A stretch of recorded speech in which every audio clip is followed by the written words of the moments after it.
This weekend, I thought to take my Fujifilm X-E4 to test on a nature hike. Every weekend, I go out for a hike around the Greater Toronto area and usually took the photographs with my Pixel 6 camera.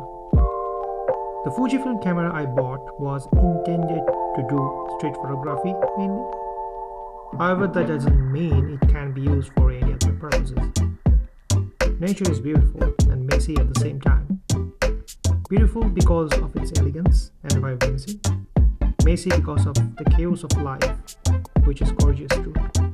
To capture this messy yet beautiful elegance, I choose to go to Milne Dam Conservation Area. Located in Markham, Ontario, this is the birding hotspot, picnic spot, and fishing spot all together.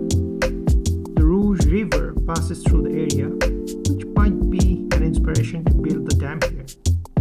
This area also has several hiking trails, and I took one of those to venture around. Along with nature, I captured people, page, and their movements.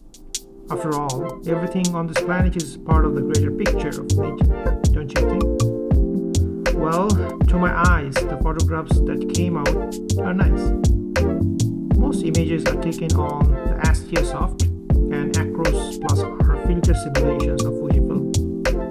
Take a look, and if you love the images, please remember to like and subscribe to my channel. Every support counts. Cheers.